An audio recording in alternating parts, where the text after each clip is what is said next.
करते हैं तेरी हम स्तुति, हृदय की गहराइयों से। ओ करते हैं तेरी हम स्तुति, हृदय की गहराइयों से।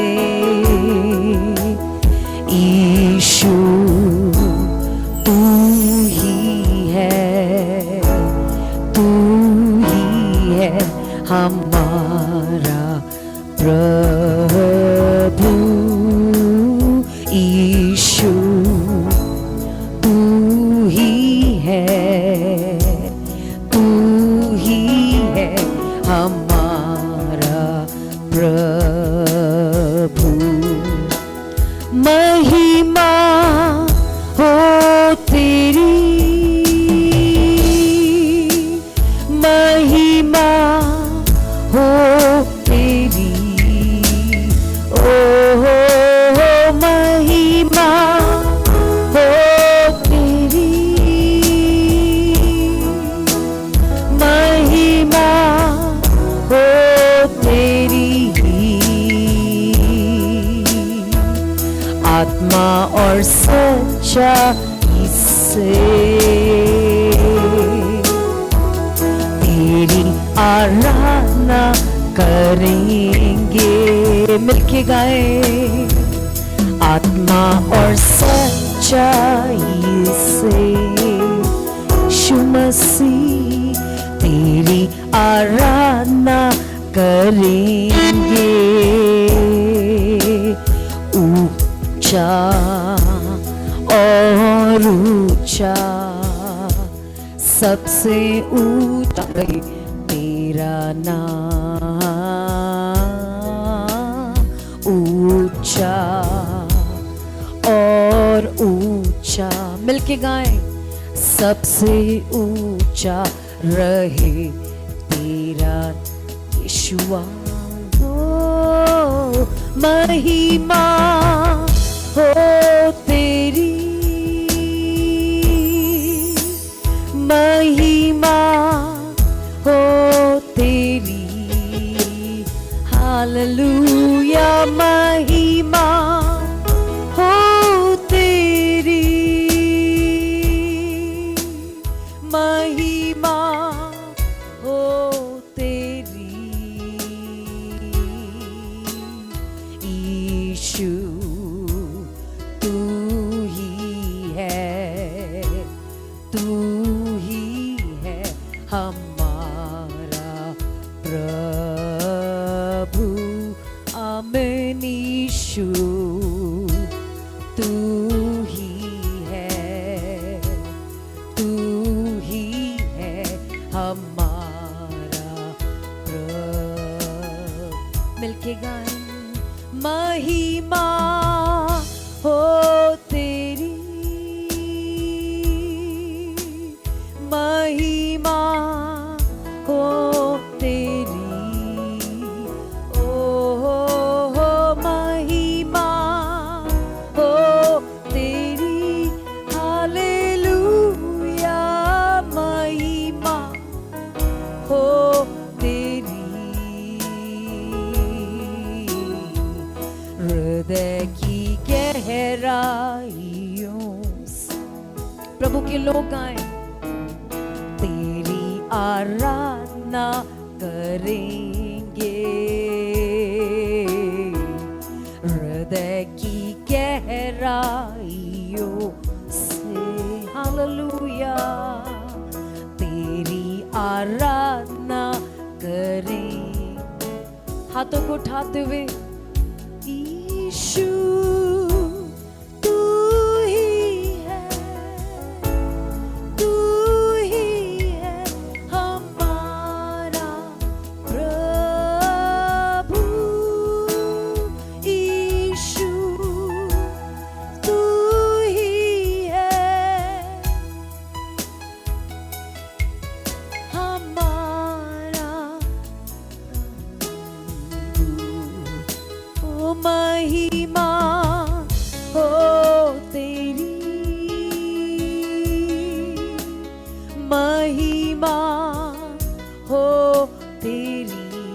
हमारे बीच में महिमा होते आज सुबह प्रभु जी महिमा हो तेरी हो महिमा केवल तेरी महिमा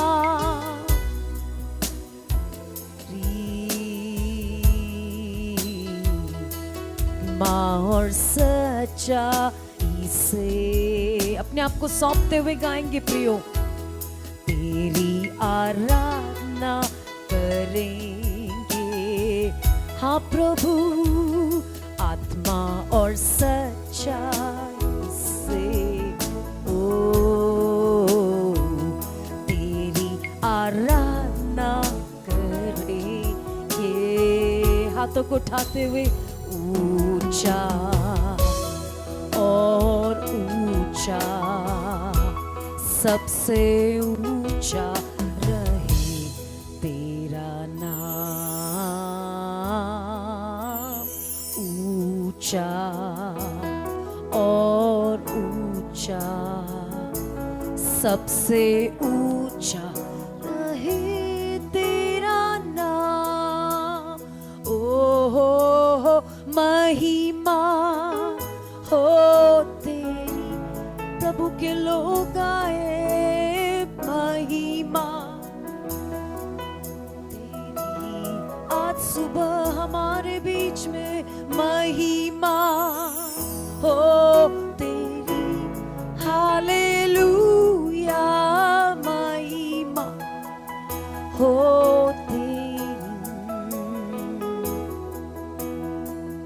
जीवन से भी उत्तम तेरी करुणा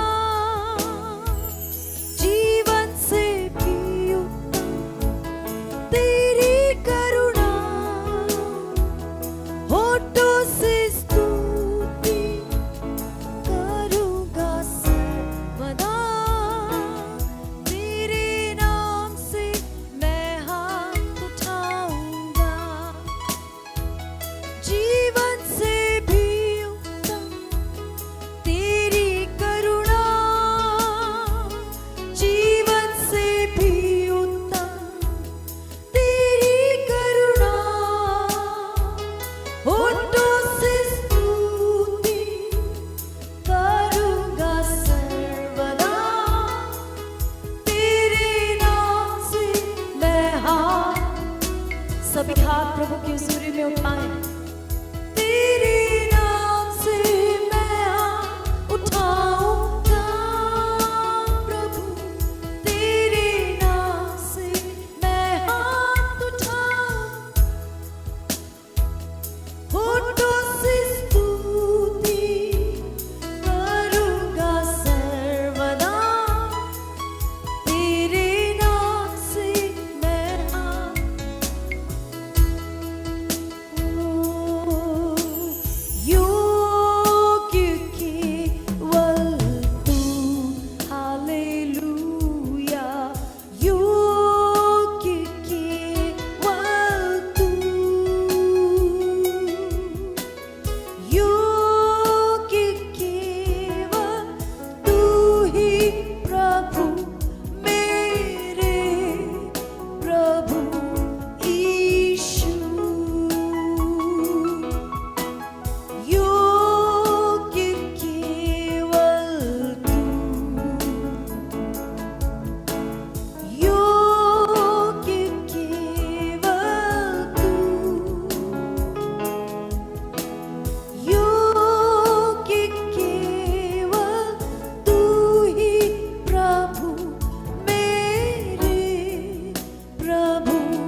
बाहों में लिए हुए, अब तक तूने संभाला मुझे, अपनी बाहों में लिए हुए। आंधियां बन के आए, जिंदगी के फिकर, आंधियां बन के आए, ये जिंदगी के फिकर। कौन है तेरा खिलवनहारा, है भरोसा तेरा किधर। कौन है तेरा खिलवनहारा, है भरोसा तेरा किधर। गिन गिन के स्तुति करूं, बेशुमार तेरे दानों के लिए सिर्फ दान है। अब तक तूने संभाला मुझे, अपनी बाहों में। अब तक तूने संभाला हमें, अपनी बाहों में लिए हुए। तेरे शत्रु का निशाना तुझ पर होगा ना सफल। मेरे शत्रु का निशान मुझ पर होगा ना सफल, मुझ पर होगा ना, ना कभी हुआ ना होगा। आँखों की पुतली जैसी ओ यीशु रखेगा मुझे हर पल। आँखों की पुतली जैसे वो रखेगा मुझे हर पल। गिन गिन के स्तुति करूं, बेशुमार तेरे दानों के लिए। अब तक तूने संभाला मुझे, यस लॉर्ड, अपनी बाहों में लिए हुए। ओ अब तक, ओ रबा शादरे, बाहों में लिए हुए। आए तुझे जो मिटा, ओ वे शस्त्र हुए बेअस, होंगे नहीं हुए गाए। आए तुझे जो मिटा, हालेलुया, वे शस्त्र हुए बेअस, क्योंकि तेरा रचने वाला तुझ रखता है अपनी नजर। तेरा रचने ओ रखता है अपनी नजर। आइए हाथों को उठाकर गिन गिन स्तुति करूं, बेशुमार तेरे दानों के लिए। अब तक तूने संभाला मुझे, अपनी बाहों में लिए। थैंक यू लॉर्ड, अब तक संभाला हमें।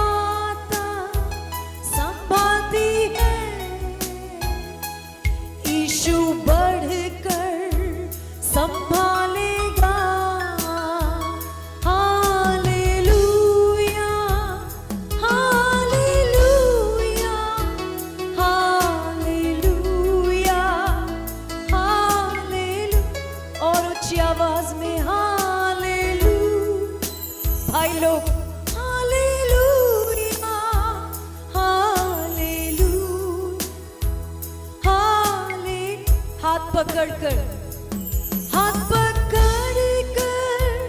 चलाएगा चट्टान पर चढ़ाएगा यीशुआ हाथ पकड़कर चलाएगा चट्टान पर चढ़ाएगा जैसे माता संभालती है वैसे यीशु संभालेगा जैसे माता हालेलुया वैसे यीशु संभालेगा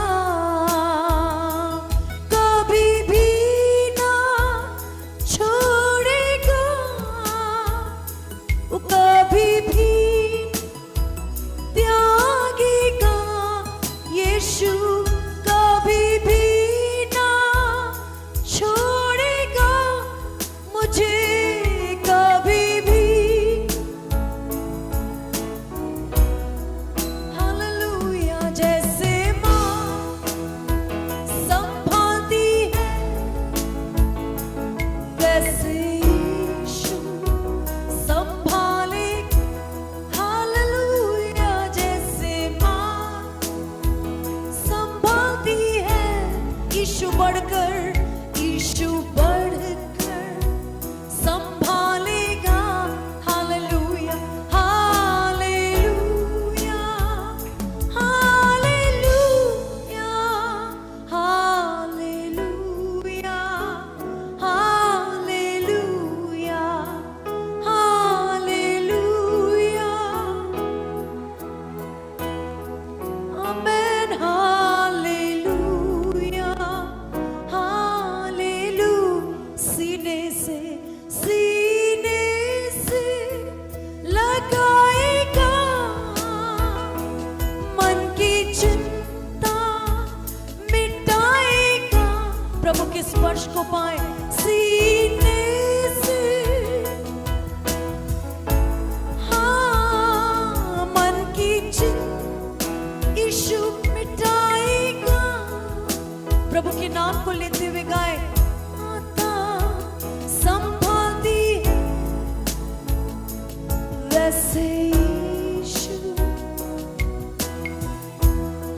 ओ जैसे माँ संभालती है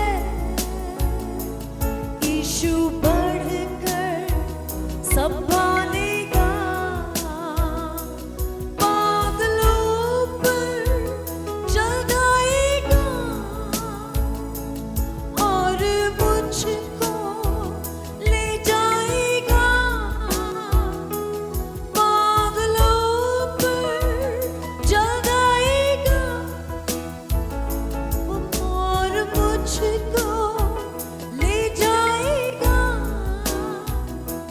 जैसे माँ मत्ती रचित सुसमाचार उसका 7वां अध्याय और 13 और 14 पद हम देखने जा रहे हैं। Matthew chapter 7 verses 13 and 14। वहां लिखा है सकेत फाटक से प्रवेश करो क्योंकि चौड़ा है वह फाटक और सरल है वह मार्ग जो विनाश को पहुंचाता है और बहुत से हैं जो उससे प्रवेश करते हैं क्योंकि सकेत है वह फाटक और कठिन है वह मार्ग जो जीवन को पहुंचाता है और थोड़े हैं जो उसे पाते हैं।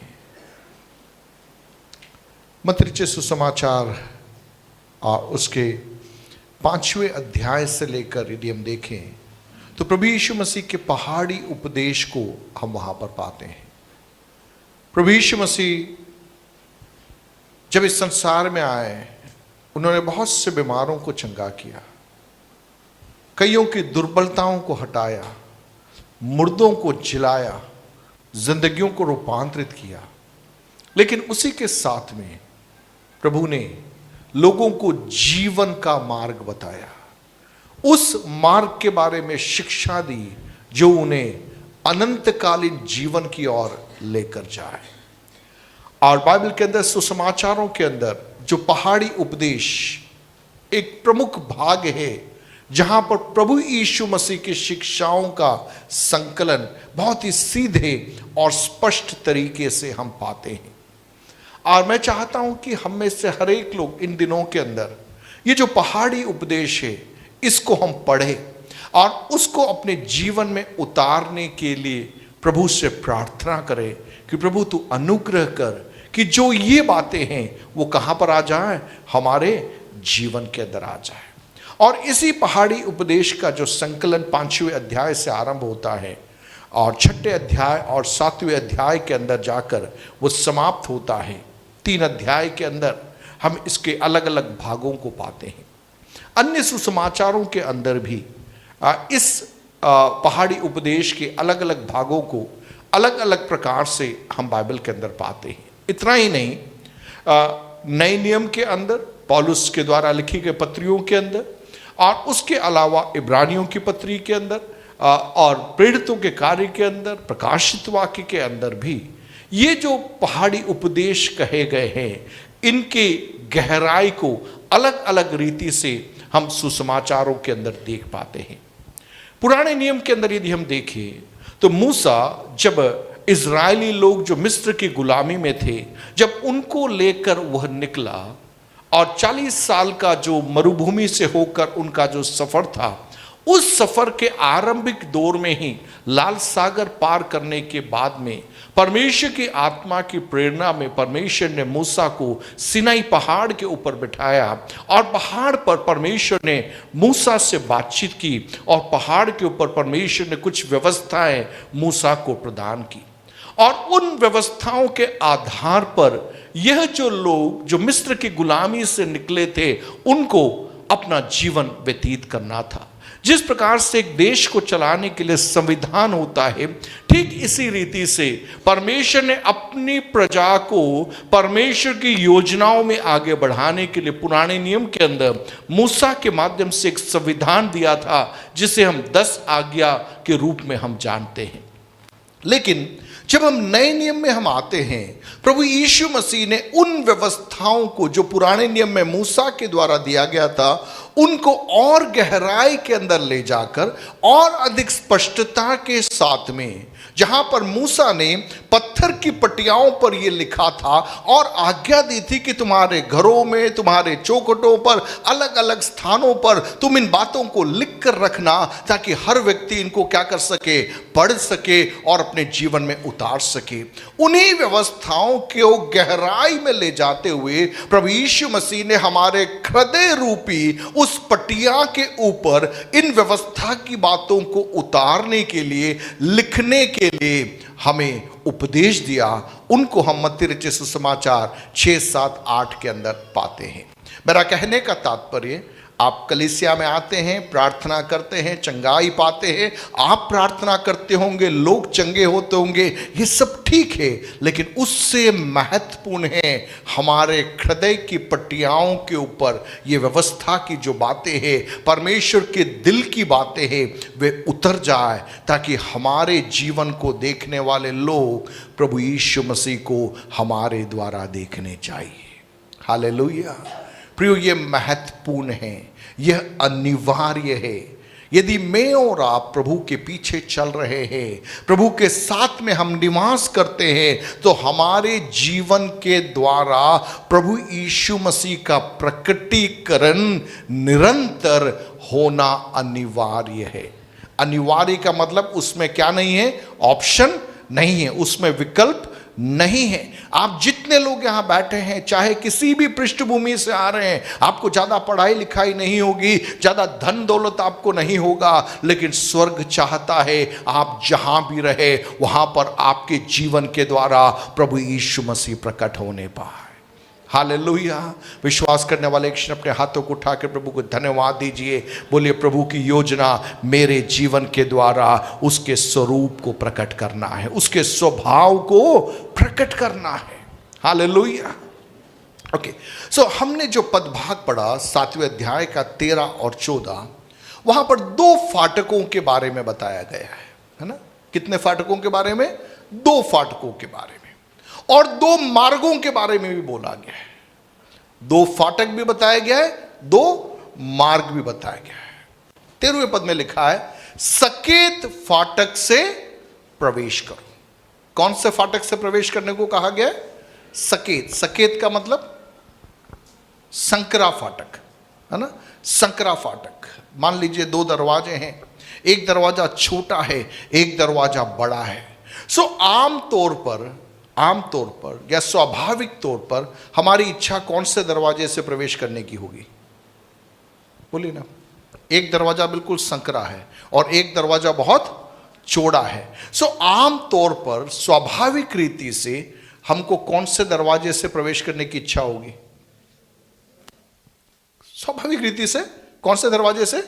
चौड़े दरवाजे से। आप जैसे इस कैंपस में आते हैं तो एक मेन गेट है जो बड़ा दरवाजा है, और साइड में छोटा दरवाजा भी है, ठीक है? आप गेट के अंदर से घुस के आ सकते हैं। अब अगर बड़ा दरवाजा खुला है तो हर व्यक्ति कहां से प्रवेश करेगा? बड़े दरवाजे से ही प्रवेश करेगा, बड़े दरवाजे से ही प्रवेश करेगा। लेकिन यहां पर यीशु मसीह कह रहे हैं, सकेत फाटक से प्रवेश करो।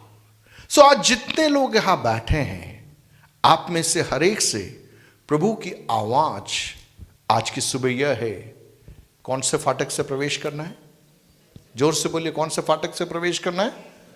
सकेत फाटक से, संकरे फाटक से प्रवेश करना है।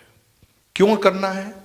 आगे लिखा है, क्योंकि चौड़ा है वह फाटक और सरल है वह मार्ग जो कहां को पहुंचाता है? विनाश को पहुंचाता है। सो विनाश को पहुंचाने वाला फाटक चौड़ा है और मार्ग क्या है? सरल है। 14 पद आगे देखिए, क्योंकि सकेत है वह फाटक और कठिन है वह मार्ग जो किसको पहुंचाता है? जीवन को पहुंचाता है। सो 2 गंतव्यों के बारे में भी यहां पर कहा गया है। एक विनाश की ओर ले जाता है और दूसरा जीवन की ओर ले जाता है, ठीक है? अब मेरे साथ में आप चलना। विनाश की ओर जाने वाला मार्ग चौड़ा है और सरल है, लेकिन जीवन की ओर जाने वाला मार्ग कठिन है और फाटक उसका संकरा है। प्रभु की मनसा और प्रभु का आमंत्रण है, आप चौड़े मार्ग में चलना छोड़कर आप संकरे मार्ग पर चलने का एक निर्णय लें। हालेलुया। आप सरल मार्ग को छोड़कर एक कठिन मार्ग में चलने का हम एक निर्णय लें। आप मुझसे सवाल पूछोगे, हम तो सरल मार्ग ढूंढ के यहां पर आए थे, हम तो चौड़ा मार्ग ढूंढ कर यहां पर आए थे। लेकिन प्रियो, मैं आपको कहना चाहूंगा, आपको समझाना चाहूंगा, वास्तविकता में प्रभु यीशु मसीह के पीछे यदि मुझे और आपको चलना है, सो हमारे जीवन के हर निर्णय के पॉइंट्स पे जहां पर हमको चुनाव करना पड़ेगा, वहां पर हमको कठिन मार्ग चुनना पड़ेगा, वहां पे संकरा फाटक चुनना पड़ेगा। तभी हम कहां पर पहुंच सकते हैं? जीवन में पहुंच सकते हैं। अन्यथा विनाश हमारा इंतजार कर रहा है। आज की सुबह हम इस विषय को थोड़ा गहराई से सीखना चाहते हैं। परमेश्वर की मेज हमारे सामने है। यह वो मेज है जो जीवन की ओर हमें जाने का आमंत्रण कर रही है। अनंत जीवन की ओर हमें ले जाने के लिए यह मेज हमारे सम्मुख है। यहां पर रोटी है, यहां पर दाखरस है। यह वह रोटी को प्रतिनिधित्व कर रही है जो स्वर्ग से हमारे लिए उतरी। यह दाखरस उस लहू को प्रतिनिधित्व कर रहा है जो निष्कलंक था, पाप रहित था, जो हमारे लिए इस पृथ्वी पर बहाया गया। हाबिल के लहू से भी अधिक सामर्थ वाला पवित्र लहू जो हमारे लिए बातचीत करता है। इस जीवन के मार्ग में यदि हमें हाथ बढ़ाना है तो आपको सकेत फाटक से प्रवेश करना होगा। हालेलुया। आपको कठिन मार्ग पर चलने का एक निर्णय लेना होगा। जब मैं इन विषयों को सोचता हूं तो बहुत तेरे बार जब लोग कहते हैं कि आपको प्रलोभन दिया जाता है, लोगों को लालच दिया जाता है, जबरदस्ती इस मार्ग पे लिया जाता है, तो मुझे लगता है कि लोग बाइबल को समझ ही नहीं पाए हैं। यहां तो मामला बिल्कुल उल्टा है। जो लोग आ रहे हैं उनको कहा जा रहा है कि भैया आपको सकेत मार्ग से प्रवेश करने के लिए मन बनाना पड़ेगा, आपको कठिन मार्ग से चलने के लिए अपने आप को सौंपना पड़ेगा। वही कारण है भीड़ आती जरूर है, लेकिन जैसे ही ये संकरा मार्ग उनके सामने आता है, जब कठिन मार्ग उनके सामने आता है, बहुत सारे लोग इस मार्ग को छोड़ देते हैं और कहाँ चले जाते हैं? चौड़े मार्ग में चले जाते हैं।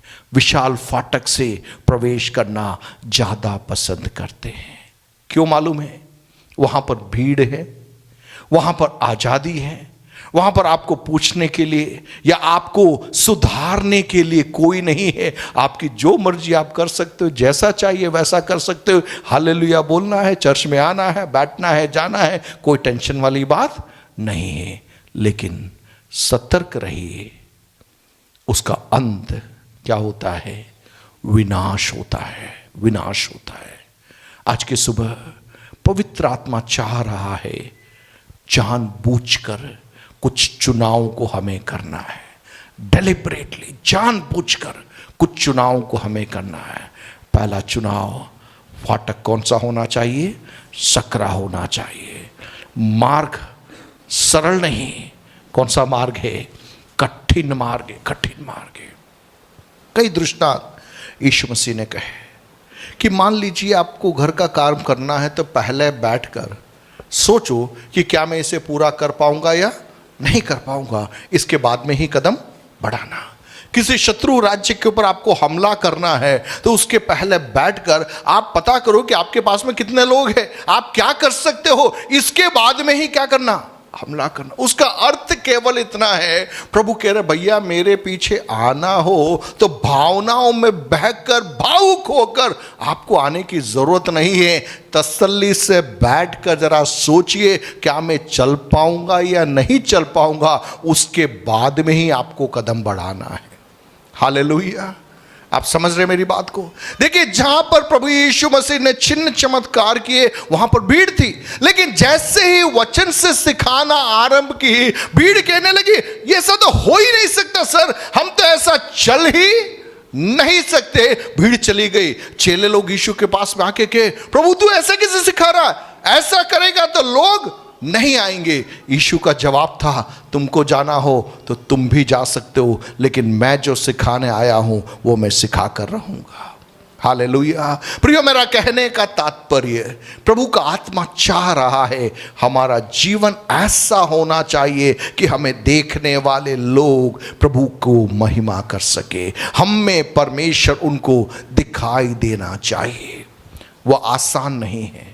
हर पॉइंट पर आपके सामने चुनौती आएगी, हर पॉइंट पे हमारे सामने परीक्षाएं आएगी, हर पॉइंट पे प्रलोभन आएगा कि हम उस सकरे मार्ग को छोड़कर, उस कठिन मार्ग को छोड़कर हम चौड़े मार्ग में हम चले जाएं। हर पल पे वो चुनौती आएगी, लेकिन प्रभु को धन्यवाद हो पवित्र आत्मा रूपी सहायक के लिए, जो बार बार हमें याद दिलाएगा बेटा सरल मार्ग नहीं लेकिन कठिन मार्ग में तुझे चलना है, और उस कठिन मार्ग में मैं तेरी सहायता करूंगा।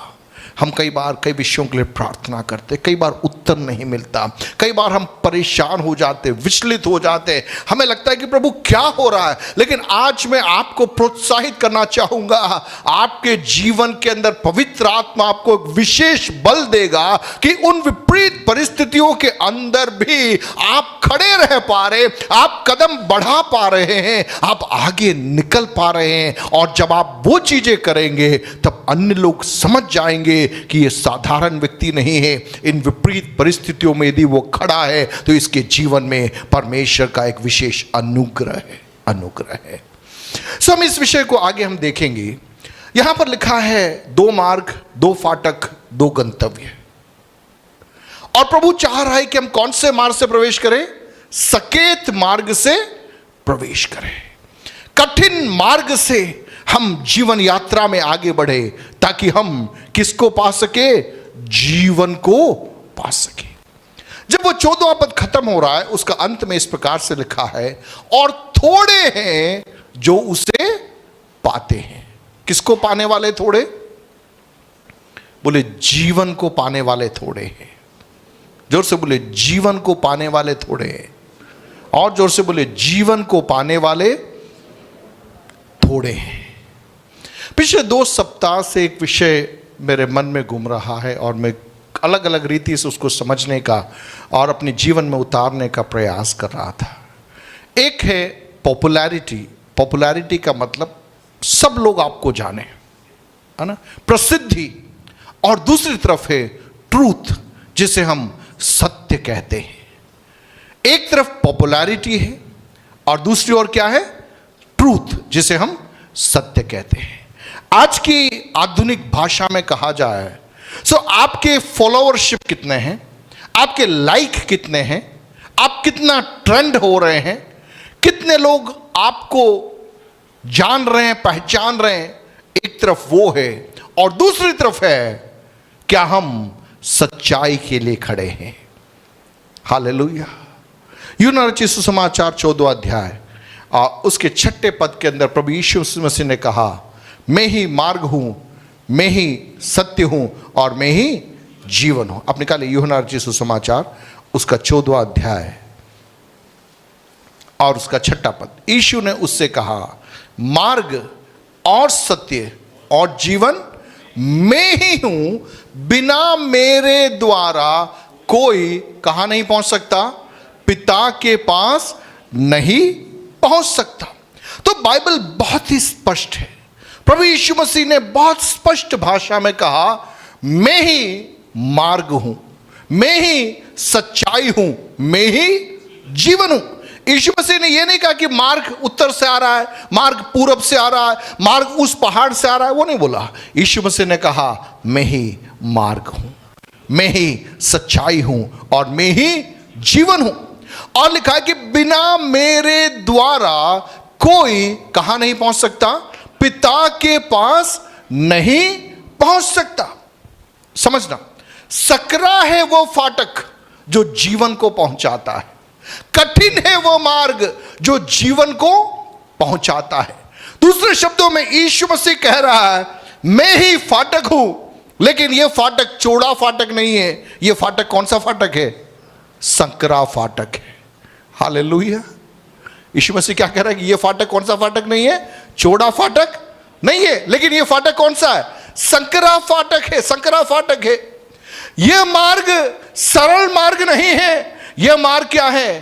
कठिन मार्ग है। कठिन मार्ग है। आज समस्या क्या हो गई है? हम इस कठिन मार्ग को हम सरल बनाने में लगे हैं, लेकिन प्रभु यीशु मसीह कह रहा है कि अंत के समयों में इसको मैं और कठिन बनाऊंगा और संकरा बनाऊंगा, ताकि वह व्यक्ति ही जीवन के फाटक के पास में या जीवन के वृक्ष तक पहुंच सके, जिसके जीवन के अंदर पुत्र का स्वभाव प्रकट हो रहा है, मसीह का चरित्र प्रकट हो रहा है। हालेलुया। प्रियो, हमारे मन की अभिलाषा, मन की इच्छा, हमारी महत्वाकांक्षा जब हम प्रभु के पीछे चलते हैं, वह यह होनी चाहिए, प्रभु तेरे जैसा मुझे बनना है, मैं तेरा दास हूं, मैं तेरा पुत्र हूं, मेरे जीवन के द्वारा अन्य लोग तुझे देखना है, तुझे समझना है। सो यहां पर यह स्पष्ट है कि प्रभु यीशु मसीह के पीछे चलना, प्रभु यीशु मसीह को धारण करना, प्रभु यीशु मसीह का अनुसरण करना, यह सब उस सकरे मार्ग की ओर, उस कठिन मार्ग की ओर हमारे ध्यान को लेकर जाती है।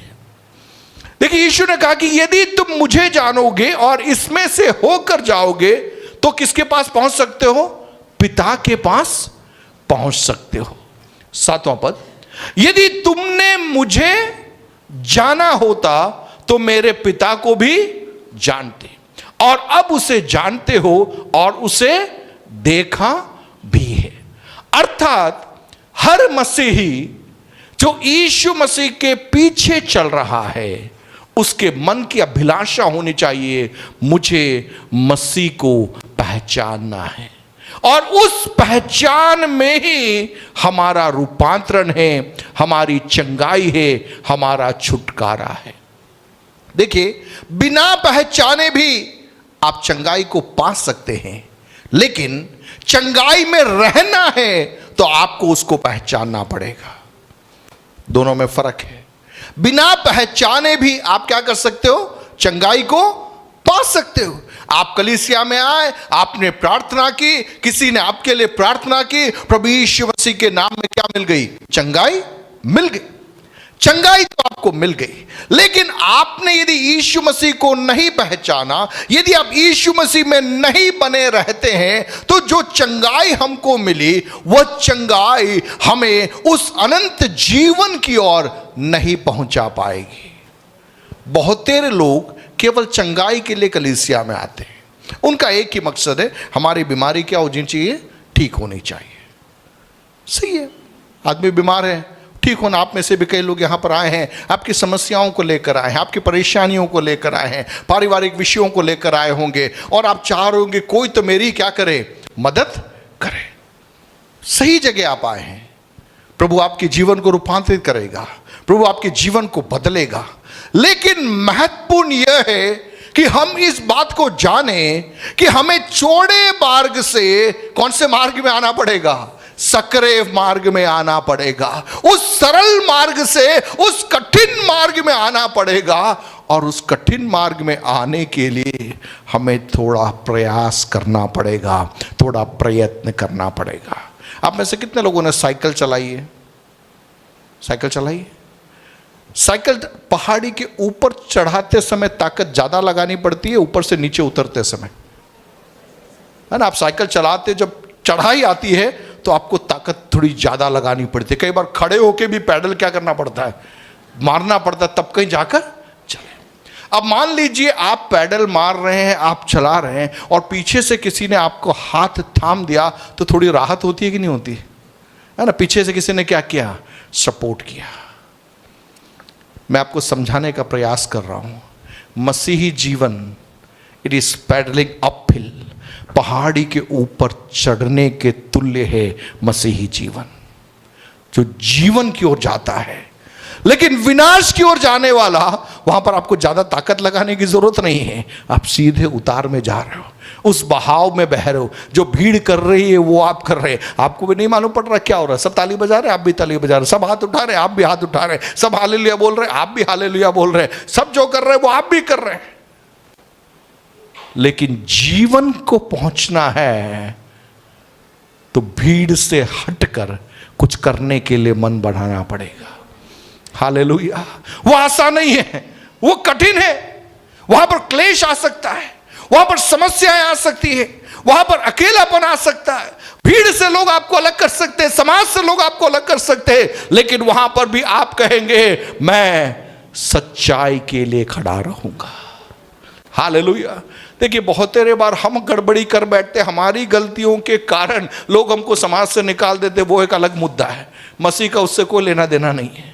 अगर मेरा चरित्र खराब है, मैं भले ही कलीसिया में आता हूं और मेरा समाज मुझे पकड़ के बाहर निकाल दे और मैं बोलूं कि मसीह के कारण मैं सताया गया हूं, तो प्रभु बोलेगा नहीं, तुम में मसीह का चरित्र ही नहीं आया।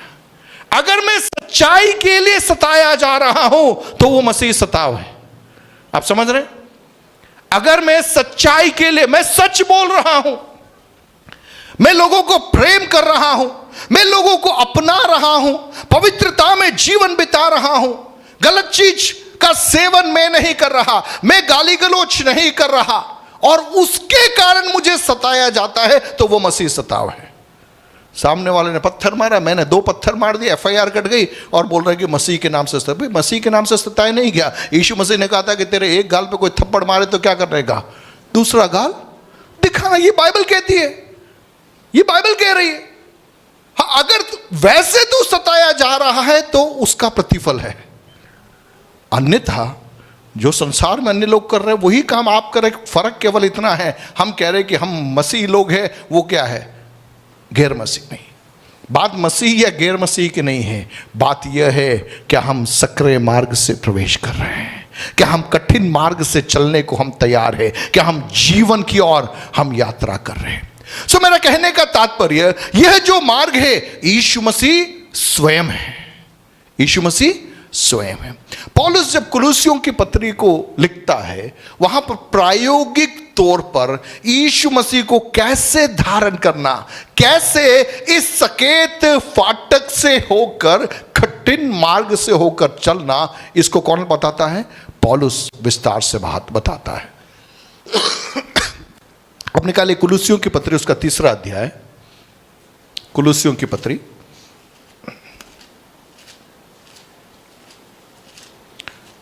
उसका 3रा अध्याय और उसका 5 से लेकर 17 तक के पदभागों को हम आराम से पढ़ेंगे और कुछ बातों को मैं आपको समझाऊंगा। वहां लिखा है, इसलिए अपने उन अंगों को मार डालो जो पृथ्वी पर है। क्यों? यदि आपको कौन से मार्ग में आना है, कौन से मार्ग में आना है, सकेत में आना है, कठिन मार्ग में आना है, तो यह करना पड़ेगा। हेलो, आप मेरे साथ में चल रहे हो? हमारा विषय क्या है, सकेत और चौड़ा मार्ग, कठिन और सरल मार्ग, विनाश और जीवन, इसमें से हमें चुनना है। अब यहां पर पौलुस कुलुस्सियों की पत्री के अंदर उसके 3रे अध्याय में इस बात को बता रहा है कि कैसे हम चौड़े मार्ग से कौन से मार्ग में आ सके, सकेत मार्ग में या सकेत फाटक के अंदर हम आ सके। अंग्रेजी में एक टर्म होता है बाय डिफॉल्ट। बाय डिफॉल्ट का अर्थ यह है स्वाभाविक रीति से, स्वाभाविक रीति से। अगर मैं आपके गाल पे एक थप्पड़ मारूंगा, स्वाभाविक रीति से क्या आएगा, स्वाभाविक रीति से क्या रिस्पॉन्स होगा, आप भी मुझे थप्पड़ मारोगे, दिखती बात, स्वाभाविक बाय डिफॉल्ट। मैंने आपको गुस्सा किया, आप भी क्या करोगे, गुस्सा करोगे। मैंने आपके खिलाफ गाली बोली, आप भी क्या बोलोगे, गाली बोलोगे। यह एक स्वाभाविक रीति से चलने वाली बात है, बाय डिफॉल्ट स्टेट है, ठीक है। इसलिए यहां पर पौलुस पवित्र आत्मा की प्रेरणा में कह रहा है कि बाय डिफॉल्ट हम चौड़े मार्ग में चल रहे हैं, हम सरल मार्ग में चल रहे हैं, हम विनाश की ओर जा रहे हैं। लेकिन यीशु मसीह इसलिए आया कि हम उस चौड़े मार्ग से हम कहां चले जाए, कठिन मार्ग में चले जाए, हम सकेत फाटक से प्रवेश करें, हम जीवन को पहुंचे। और इवन पवित्र आत्मा रूपी जो सहायक हमें दिया गया है, वह भी इसलिए दिया गया है कि हमें चौड़े मार्ग से हमें कहां पर वो अगुवाई करे, सकरे मार्ग में अगुवाई करे। हालेलुया। लेकिन आज सब उल्टा हो रहा है। आज लोगों को जो सकरे में है उनको पकड़ के कहां ले जा रहा है, चौड़े में ले जा रहा है। आप आ जाओ प्रभु के पास में, आपको कोई बीमारी नहीं होगी, कोई समस्या नहीं होगी, आप कभी गरीब नहीं रहोगे। भैया बाइबल में ऐसा इशू नहीं है, ये बाइबल नहीं है। प्रभु ने कभी नहीं कहा कि आप कभी बीमार नहीं होंगे, आपको कभी समस्याएं नहीं होगी, ये नहीं बोला। यीशु मसीह ने तो उल्टा बोला कि संसार में क्लेश है, लेकिन तुमको भयभीत होने की जरूरत नहीं है, क्योंकि मैंने संसार को जीता है। हालेलुया। संसार में आंसू है, संसार में दुख है, संसार में तकलीफें हैं, लेकिन तुमको भयभीत होने की जरूरत नहीं है। मैं तुम्हें ऐसे देश में ले जाना चाहता हूं जहां पर आंसू नहीं है, जहां पर विलाप नहीं है, जहां पर क्लेश नहीं है। उस देश में ले जाने के लिए, उस जीवन में तुम्हें पहुंचाने के लिए, इस संसार में जब तुम रहते हैं, तुम्हें सकेत फाटक से प्रवेश करना होगा, तुम्हें कठिन मार्ग से चलना होगा, ताकि उसका अंत जो जीवन है उस जीवन तक में और आप पहुंच सके। हालेलुया। लेकिन शत्रु क्या कर रहा है, हमको गुमराह कर रहा है और हमको कह रहा है कि नहीं नहीं नहीं नहीं नहीं, नहीं, तू सकेत फाटक से प्रवेश मत कर, वो चौड़ा रास्ता देख, वहां पे कितनी भीड़ आ रही है, कितनी बड़ी बड़ी चीजें हो रही है, तू वहां पर निकल जा। और बड़ी आसानी से लोग उन प्रलोभनों में फंसकर कहां जा रहे हैं? उस ओर जा रहे हैं। हम इस कुलुस्सियों की पत्री को समझेंगे। क्या लिखा है वहां पे? इसलिए अपने उन अंगों को क्या करो? मार डालो। आपका कान पकड़ के खुद घुमाओगे तो दर्द होगा कि नहीं होगा? होगा ना, तकलीफ होगी। यहां क्या लिखा है? अपने उन अंगों को, बड़ी बेरहमी से लिख रहा है, अंगों को क्या करो? मार डालो। उन अंगों को मार डालो। कौन से अंगों को मार डालो? जो पृथ्वी पर है। अर्थात उसको समझाया गया है, पहला कौन सा है? जोर से बोलिए, व्यभिचार। बोलिए व्यभिचार। व्यभिचार क्या होता है? व्यभिचार क्या होता है? मैं समझाऊंगा, क्योंकि समझाना जरूरी है। अगर मान लीजिए, जो यीशु मसीह ने समझा है, अगर मान लीजिए मैं किसी स्त्री को गलत दृष्टि से देख रहा हूं, तो वह मानो मैंने उस स्त्री के साथ में एक गलत रिश्ता स्थापित कर दिया है, इसके तुल्य है। समझ में? मैंने कुछ नहीं किया, मैंने किसी का हाथ नहीं पकड़ा, मैंने किसी को गले नहीं लगाया, लेकिन मैंने गलत दृष्टि से देखा। अर्थात मेरे मन में मैंने सोचा। वो क्या है? बोलिए ना, क्या है वो? बोलिए, ये चौड़ा मार्ग है या सकरा मार्ग है? चौड़ा मार्ग है। यीशु ने जो बोला वो कौन सा मार्ग है? सकरा मार्ग है। इसका मतलब मेरी दृष्टि, जब मैं किसी को देखता हूं तो मुझे कितना सतर्क, सावधान और सचेत होकर देखना है।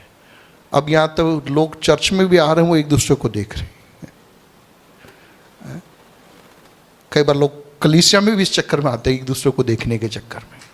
ताली भी बजा रहे, वर्शिप भी लीड कर रहे, गिटार भी बजा रहे, आराधना भी कर रहे, लेकिन मन में क्या चल रहा है? वो कैसी है, वो ठीक है, ये ठीक है। तो यहां पर तो कुछ और लिखा हुआ है। मैं बहुत अच्छा प्रचारक हूं, लेकिन जब मैं प्रचार करते समय मेरी आंखें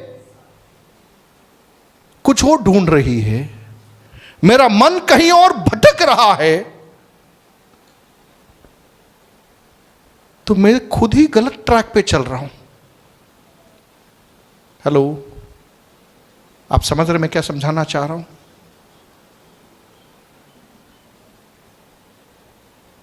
कौन से अंगों को मार डालना है? जो पृथ्वी पर है। व्यभिचार, गलत विचार। अगर आप शादीशुदा है, अगर आप शादीशुदा है, प्रभु ने आपको पत्नी दी है, प्रभु ने आपको पति दिया है, इस रिश्ते से बाहर किसी के बारे में भी बात करना भी व्यभिचार है। सोचना तो दूर की बात, आपने बात भी कर ली। कई बार अपन मजाक मजाक में बोल देते हैं, है ना, मजाक मजाक में बोलते हैं, अरे घर वाली और बाहर वाले। भैया नहीं चलता है। बोलिए नहीं चलता है। जोर से बोलिए नहीं चलता है। और जोर से बोले नहीं चलता है। इसके लिए थोड़ी अपन यहां पर आ रही हूं, खाली पीली अपन इसके लिए थोड़ी यहां पे खोटी हो रही हूं। नहीं, हमारा चरित्र उत्तम होना चाहिए। हमारा चरित्र उत्तम होना चाहिए। उसमें कोई ऑप्शन नहीं है, उसमें कोई ऑप्शन नहीं है। अगर आप शादीशुदा है तो प्रभु ने आपको एक परिवार दिया है, पति को पत्नी और पत्नी को पति। उस रिश्ते की पवित्रता को हमें क्या करना है? बनाए रखना है। उस रिश्ते से बाहर कहीं इधर मुंह मारना, उधर मुंह मारना और वापस चर्च में आ जाना और बोला प्रेज़ द लॉर्ड, नहीं चलेगा, नहीं चलेगा। क्यों नहीं चलेगा? क्योंकि चौड़ा मार्ग की बात यहां नहीं है। यहां मार्ग कौन सा है? सकरा है। हेलो, आप समझ रहे हैं? कौन सा मार्ग है? सकरा है। बोलिए सकरा मार्ग है। कठिन मार्ग है, लेकिन इसमें चलना है, इसमें चलना है। कौन मदद करेगा आपकी? पवित्र आत्मा मदद करेगा। पवित्र आत्मा मदद करेगा। आगे देखते हैं। व्यभिचार, उसके बाद में अशुद्धता। अशुद्धता, शुद्ध जीवन के खिलाफ जो भी चीजें आती है वो क्या होती है? अशुद्धता आती है। मैं कई बार कह चुका, ये जो मोबाइल है ये बहुत बड़ी समस्या की जड़ है, बच्चों के लिए भी, जवानों के लिए भी, बुजुर्गों के लिए भी। क्योंकि आज की तारीख में एक क्लिक जमाया, आपको ही नहीं मालूम कि आप क्या देख रहे हो। पहली बार देखोगे, दूसरी बार देखोगे, तीसरी बार वो देखने के लिए देखोगे। समझ रहे आप? आपको लग रहा बच्चा पढ़ाई कर रहा है, बच्चा पढ़ाई नहीं कर रहा है, वो ढूंढ रहा है इसके अंदर कुछ, उसको मिल रहा है जो उसको अच्छा लग रहा है, उसमें उलझ रहा है, अपने पैरों पे कुल्हाड़ी मार रहा है, अपने जीवन को अशुद्ध कर रहा है। पहले से कहीं अधिक पाप की संभावनाएं आज मौजूद है। माताओं पिताओं, कितना अधिक हमें पहले तो अपने आप के लिए प्रार्थना करना है, इसके बाद में अपने बच्चों के लिए प्रार्थना करना है कि प्रभु हमारा जीवन गलत नहीं जाना चाहिए। अशुद्धता, दुष्कामना, गलत कामनाएं, गलत विचार, बुरी लालसा। कौन सी लालसा? बुरी लालसा। बुरी लालसा मतलब आपने किसी चीज को देखा, ये अच्छा है, अब कुछ भी करके मुझे इसको क्या करना है? हथियाना है, उसके लिए मैं कुछ भी कर दूंगा, कोई भी हद पार कर लूंगा। वो सब क्या है? बुरी लालसा है। और आगे लिखा है, और लोभ को, लोभ का मतलब लालच। लालच, वो चाहिए मुझे, ये चाहिए मुझे, मुझे ऐसा करना है। उसने वो गाड़ी खरीदी, कुछ भी करके मुझे भी क्या करना है? वो गाड़ी खरीदा, उसके बाद में मैं दम लूंगा। लोभ है वो। ये सब किसके बराबर है? वहां लिखा है मूर्ति पूजा के बराबर है। हम कहते होंगे कि हम कोई मूर्ति, यहां पर किसी की मूर्ति नहीं रखी, आपने किसी की मूर्ति बाहर नहीं रखी, लेकिन मन में मूर्तियां भरी हुई है। मन में मूर्तियां भरी हुई है। वो सुंदर लड़की का चेहरा मूर्ति बन के पड़ा हुआ है, वो सुंदर पुरुष का चेहरा मूर्ति बन के पड़ा हुआ है, वो जो फिल्म स्टार मूर्ति बन के पड़ा हुआ है, या अन्य कोई मशहूर चीजें वो आपके अंदर मूर्ति बनकर पड़ी है। वो बड़ी बिल्डिंग, मुझे वैसी बिल्डिंग बनानी है, मुझे वैसी गाड़ी खरीदनी है, मुझे ऐसा मोबाइल खरीदना है, ये सब मूर्ति बनकर आपके अंदर है। और अपन यहां पर बैठ के ताली भी कूट रहे, कूद रहे, नाच रहे, सब कुछ कर रहे। प्रभु कह रहा, भैया मूर्ति तेरे बाहर नहीं है, मूर्ति कहां है? तेरे अंदर है, अंदर है। हालेलुया। ये आसानी से निकलता नहीं है बॉस, ये आसानी से निकलता नहीं है। पहले मैं सोचता था कि ये बचपन में होता होगा, लेकिन पीजी अंकल ने एक संदेश में कहा था कि अभी मैं 80 साल का हो गया हूं, लेकिन अभी भी ये मूर्तियां कहीं पड़ी हुई है, जो कभी कभी क्या हो जाता है? जागरूक हो जाता है। कहने का तात्पर्य मेरा ये है प्रियो, हम कभी भी इतने सुरक्षित नहीं होते कि हम गिर नहीं सके, है ना? हम कभी भी इतने सुरक्षित नहीं होते कि हम गिर नहीं सके।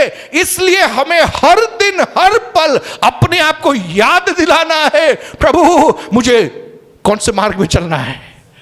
सकरे मार्ग में, कठिन मार्ग में जीवन को पहुंचना है मुझे। एक पल भी मैं फिसल गया तो मैं कौन से मार्ग में चला जाऊंगा? मैं चौड़े मार्ग में चला जाऊंगा। वहां पर भीड़ होगी, वहां पर लोग हैं, गाजा बाजा है, बहुत सारी चीजें हैं, लेकिन प्रभु का आत्मा चाहता है नहीं, तुझे सकरे मार्ग में बने रहना है, कठिन मार्ग में चलना है, ताकि तू कहां तक पहुंच सके? जीवन तक पहुंच सके। और आगे लिखा है, इन्हीं के कारण परमेश्वर का प्रकोप आज्ञा न मानने वालों पर पड़ता है। और तुम भी जब इन बुराइयों में जीवन बिताते थे तो इन्हीं के अनुसार चलते थे, पर अब तुम भी इन सबको, अर्थात बोलिए क्रोध, रोष, बैर भाव, निंदा और मुंह से गालियां बकना, ये सब बातें छोड़ दो। पहली लिस्ट में कहा था कि इन अंगों को मार डालो, यहां पे लिखा है कि इन चीजों को तुम छोड़ दो। देखिए ये सारे पाप आपके मुंह से निकलने वाले पाप है। गुस्सा आते क्या होता है? फिर अपन दिखा दूंगा तेरे को, जानता नहीं कि तू कौन हूं मैं? कौन है तू? कौन है तू? अपन बात ऐसे करते, जानता नहीं है कि मैं कौन हूं? कौन है? कौन? लेकिन अपन बताते कैसे कि हम क्रोध, रोष, बैर भाव, निंदा, मुंह से गालियां बकना, ये सब बातें बोलिए छोड़ने को तैयार है? कितने लोग छोड़ने को तैयार हैं? अभी चंगाई की प्रार्थना नहीं हो रही, अपन ये चीजों को छोड़ने की बात कर रहे हैं। क्रोध, रोष, बैर भाव, निंदा, मुंह से गालियां बकना, ये बातें छोड़ना है। कहां जाने के लिए? जीवन में जाने के लिए। अगर विनाश में जाना हो कोई टेंशन नहीं, कुछ भी छोड़ने की जरूरत नहीं है। आप आओ, कलीसिया में गाना वाना गाओ, दान दशवास डाल दो और आप चले जाओ, कोई टेंशन नहीं। आपको मालूम है यहां पर मैं ये कोई बात करता ही नहीं हूं। हमारा मुख्य मुद्दा यह है आप जीवन को पहुंचे, आप जीवन को पहुंचे। क्रोध, रोष, बैर भाव, निंदा, मुंह से गालियां बकना, ये सब बातें बोलिए छोड़ना है। और जोर से बोलिए छोड़ना है, और जोर से बोलिए छोड़ना है। कौन मदद करेगा? पवित्र आत्मा मदद करेगा। देखिए इतना आसान नहीं है। मैंने कहा ये इतना आसान नहीं, अभी भी गुस्सा आ जाता है कई बार, लेकिन प्रभु का आत्मा कहता है बेटा सुधर जा, सुधर जा। अगली बार प्रार्थना करते समय प्रभु मुझसे गलती हो गई, आगे से मैं गुस्सा नहीं करूंगा, अब गाली बकूंगा नहीं। यहां पर मुझे थोड़ा सा समझाना जरूरी है कि कई बार गालियां इतनी स्वाभाविक हो गई है कि हमको लगता ही नहीं है कि हम क्या बोल रहे हैं। ऐसा सुना आपने? है ना, भाषा बन गई है। मैं कहीं एक बार एक मीटिंग में गया और मीटिंग के अंदर मीटिंग खत्म हुआ और लोग बैठ के बातें कर रहे हैं। मैं कहा यार ये क्या बातें कर रहे हो? देन दिए जा रहे हैं सब। मैंने कहा अभी तो तालियां बजा रहे थे ना, गाना गा रहे थे ना, कूदाकूदी कर रहे थे, और मीटिंग खत्म होते हैं सब। हो क्या रहा है कि उनको इतनी स्वाभाविक हो गया है वो कि उनको लग ही नहीं रहा है कि ये क्या है, गाली है। हेलो, एक लिस्ट बनाना घर जाकर कि ऐसे कौन कौन से शब्द हैं जो हमारे मुख पर नहीं आने चाहिए। अगर आप कलीसिया में आते हैं, अगर आप प्रभु के पीछे चल रहे, परमेश्वर के मेज में हाथ बढ़ा रहे हैं, तो हमें अपने आप को याद दिलाना है कि यह शरीर पवित्र है, इस मुंह से गाली गलौज नहीं होना है। गुस्सा आए तो पत्नी के ऊपर ही चालू हो गए। किसके ऊपर चालू हो गए? पर तू तो ऐसी है ना, वैसी है ना, ये है वो है। कई तो इतने कि हाथ भी चला लेते है ना, पैर भी चला लेते हैं। फिर संडे को चर्च में हालेलुया, प्रभु तू पवित्र है। प्रभु बोलेगा मैं तो पवित्र हूं, मैं तो पवित्र हूं। तू नहीं बोलेगा तो भी मैं पवित्र हूं। पहले तू अपना ठिकाना सही कर। हेलो, ये सब गंभीर मुद्दे भी हो, ये गंभीर मुद्दे हैं। मैं कहूँगा कैंसर हील होने से भी बढ़कर है ये चंगाइयाँ मिलना, क्योंकि ये चंगाइयाँ मिल गई हम जीवन को पहुंच पाएंगे, हम जीवन को पहुंच पाएंगे। ओके, जल्दी से हम आगे बढ़े। वहां लिखा है एक दूसरे से झूठ मत बोलो क्योंकि तुमने पुराने मनुष्यत्व को उसके कामों समेत उतार डाला है। किसको उतार डाला है? पुराने मनुष्यत्व को। पुराना मनुष्य, वो पुराना आदमी। देखिए बपतिस्मा क्या बताता है? जो पुराना मनुष्य जो मर चुका है, हमने उसको क्या कर दिया? गाड़ दिया। और पानी से जब बाहर निकल के आ रहा है तो वो कौन बन के आ रहा है? एक नया मनुष्य बन के बाहर निकल रहा है। कौन सा पुराना मनुष्य? जो गुस्सा करता था, जो लड़ाई करता था, जो गाली गलौज करता था, जो व्यभिचार करता था, जो लोभ करता था। अब वो पुराना मनुष्य क्या हो चुका है? मर चुका है। हेलो, सच में मरा है या अभी भी कभी कभी खड़ा हो जाता है, कभी कभी जोश में आ जाता है? It's a daily process. दिनचर्या होनी चाहिए। हर दिन हमें अपने आप को याद दिलाना है। और आगे देखिए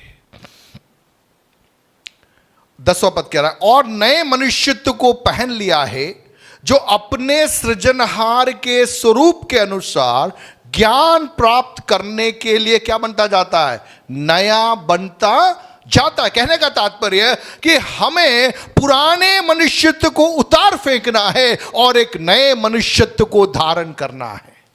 हालेलुया। जो चौड़े मार्ग में जा रहा था उस वस्त्र को उतार करके संकरे मार्ग में चलने वाला वस्त्र धारण करना है। जो सरल मार्ग में जा रहा था उसको उतार फेंक कर अब कठिन मार्ग में चलने वाला वस्त्र हमें धारण करना है। वो वस्त्र कौन सा है? अपने सृजनहार के स्वरूप के अनुसार ज्ञान प्राप्त करने के लिए, मसीह की पहचान में बढ़ने के लिए। कौन सा ज्ञान? पवित्रता का ज्ञान। कौन सा ज्ञान? शुद्धता का ज्ञान। कौन सा ज्ञान? प्रेम का ज्ञान, क्षमा का ज्ञान।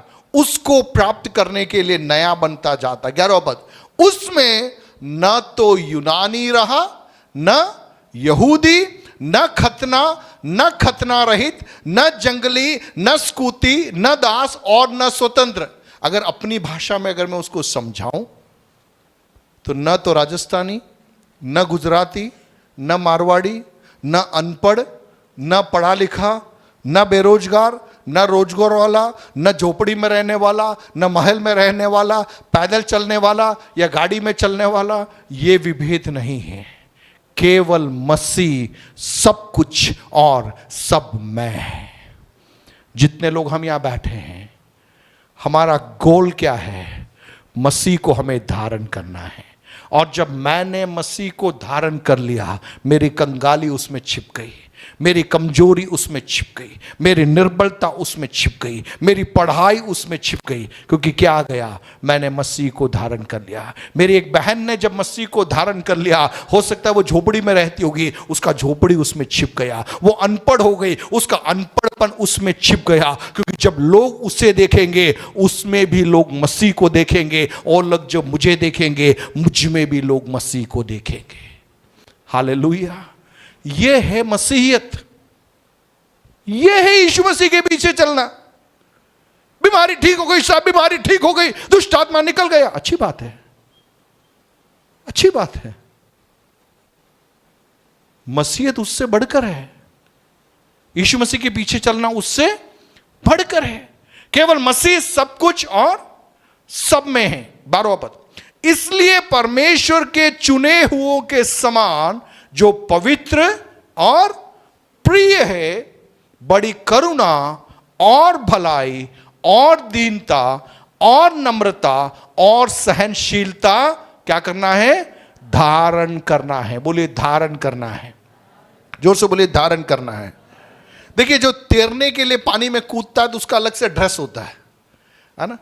दौड़ने के लिए जब आदमी ट्रैक में उतरता है तो उसका ड्रेस अलग होता है। क्रिकेट खेलने के लिए स्टेडियम में उतरेगा तो उसका ड्रेस अलग होगा। भैया, संकरे मार्ग में चलना है, कठिन मार्ग में चलना है, जीवन को पहुंचना है, तो यह ड्रेस पहनना पड़ेगा, यह ड्रेस पहनना पड़ेगा। हमारी गवाही थी, प्रभु हम बीमार थे, हम चंगे हो गए। पहले हम झोपड़ी में रहते थे, अब हम महल में रह रहे। प्रभु के क्या, वो गवाही मुझे नहीं सुनना है, मुझे ये वाली गवाही सुनना है। पहले मैं गुस्सा करता था, अब मेरे को गुस्सा आता ही नहीं है सर, क्या पता गुस्सा कहां चला गया। पहले मैं झूठ ही बोलता था, आजकल झूठ, पहले मुंह खोलता ही गाली बोलने के लिए था, आजकल कोई कुछ भी कर जाए गाली निकलती नहीं है सर, क्या पता कहां चला गया। ऐसी गवाही जब हमारी होगी ना, तो वहां प्रभु की महिमा प्रकट होगी। हालेलुया। तब असली सताव प्रकट होगा। अभी तो डुप्लीकेट सताव है, अभी तो डुप्लीकेट सताव है। वो सताव इसके कारण नहीं हो रहा है, इन बातों के कारण नहीं हो रहा। मैंने पड़ोसी की जमीन में से आधा मैंने पाट करके इधर ले लिया, अब मैं चर्च में आता हूं और उस जमीन की लड़ाई है, लेकिन नाम क्या हो रहा? मसीहकरण। मसीहकरण सताव ने, आप जमीन दे दो ना, आप जमीन दे दो। वचन कह रहा है कि कोई आपका कमीज मांग रहा है तो पूरा दे दो, आप फ्री हो जाओ। आप, बाइबल वो सिखा रही है। क्या धारण करना है? बोले करुणा, जोर से बोले करुणा, भलाई, दीनता, नम्रता और सहनशीलता धारण करो। मैं धमकी दे सकता हूं क्या किसी को? बोले मैं धमकी दे सकता हूं? अगर इधर आ गया तो तेरे टांगे तोड़ दूंगा, मैं धमकी दे सकता हूं? बोलिए ना, बताइए ना, धमकी दे सकता हूं मैं? अगर मैं धमकी दे रहा हूं तो क्या मैं मसीह हूं? बोलिए, बोले मसीह धमकी नहीं दे सकता। मसीह धमकी, विश्वासी धमकी। अब आप चुन लेना अगले संडे क्या करना है, अपन को चौड़े मार्ग में जाना है या सकरे मार्ग में जाना है। विनाश की ओर जाना है या जीवन की ओर जाना है? क्योंकि प्रभु के पीछे चलना है तो सही ढंग से चलने का है, सही तरीके से चलने का, तो समझ में आता है। अगर सही तरीके से हम नहीं चले, कोई खाली पीली भीड़ करने का कोई मतलब है ही नहीं। आपका भी टाइम वेस्ट, मेरा भी टाइम वेस्ट, सबका टाइम वेस्ट। ऐसा नहीं होना चाहिए।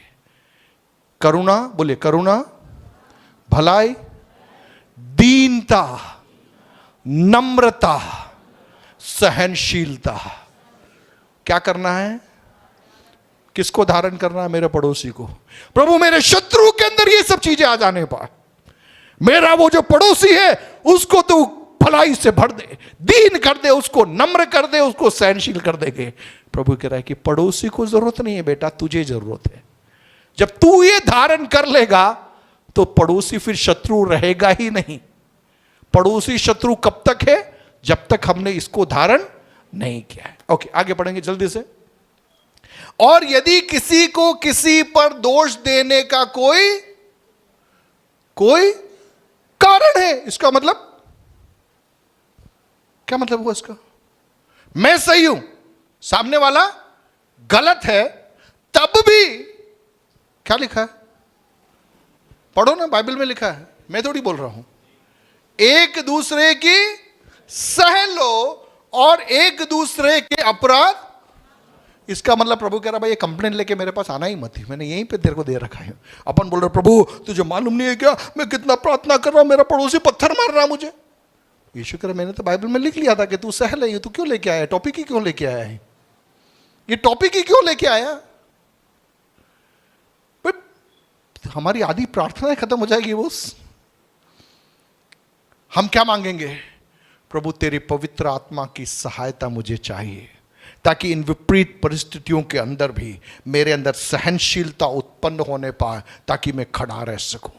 जब हम खड़े रहेंगे, प्रभु हमारे पति को बदल देगा, हमारी पत्नी को बदल देगा, बच्चों को बदल देगा, पड़ोसियों को बदल देगा, समाज के लोगों को बदल देगा। कब? जब हम खड़े रहेंगे, सहनशीलता के साथ में, धीरज के साथ में। यदि हम खड़े रहेंगे, प्रभु अपने कार्य को क्या करेगा? वहां पर प्रकट करेगा। यदि किसी को किसी पर दोष देने का कोई कारण हो तो एक दूसरे की सह लो और एक दूसरे के अपराध क्षमा करो। जैसे प्रभु ने तुम्हारे अपराध क्षमा किए, वैसे ही तुम भी करो। इन सबके ऊपर प्रेम को, जो सिद्धता का कटिबंध है, क्या कर लो? बांध लो। जैसे अपन बेल्ट बांधते हैं, किसको बांधना है? प्रेम को। किसका कटिबंध है? सिद्धता का कटिबंध है। 15वां पद, मसीह की शांति जिसके लिए तुम एक देह होकर बुलाए भी गए हो, तुम्हारे हृदय में राज्य करे और तुम धन्यवादी बने रहो। अगर मसीह की शांति हमारे अंदर है तो हमारे मुख से क्या निकलेगा? बोले शिकायत नहीं निकलेगी। जोर से बोले शिकायत नहीं निकलेगी। क्या निकलेगा फिर? धन्यवाद निकलेगा। धन्यवाद निकलेगा। प्रभु तूने मुझे जीवित रखा। कितने लोग जीवित हैं यहां पर? कितने लोग बोल सकते हैं? कितने लोगों को दिखाई दे रहा है? आपके हाथ पैर हिल पा रहे हैं? कितने कितने कारण हैं। अपने शरीर पे कपड़ा है, सिर के ऊपर एक छत है, हालेलुया, खाने के लिए भोजन हमारे पास में उपलब्ध है, हमारे बच्चे पढ़ाई कर रहे हैं, कुछ तो है। प्रभु को धन्यवाद देने के लिए, जब हम धन्यवाद देने की आदत बनाएंगे, प्रभु हमारे लिए रास्तों को खोलेगा, हमें विशालता में लिए चलेगा। और आगे लिखा है, मसीह के वचन को अपने हृदय में अधिकाई से बसने दो और सिद्ध ज्ञान सहित एक दूसरे को सिखाओ और चिताओ, और अपने अपने मन में अनुग्रह के साथ परमेश्वर के लिए भजन और स्तुति गान और आत्मिक गीत गाओ। वचन में या काम में जो कुछ भी करो, सब प्रभु यीशु के नाम से करो और उसके द्वारा परमेश्वर पिता का क्या करो? धन्यवाद करो। मैं अपने शब्दों को यहां पे विराम देना चाहूंगा।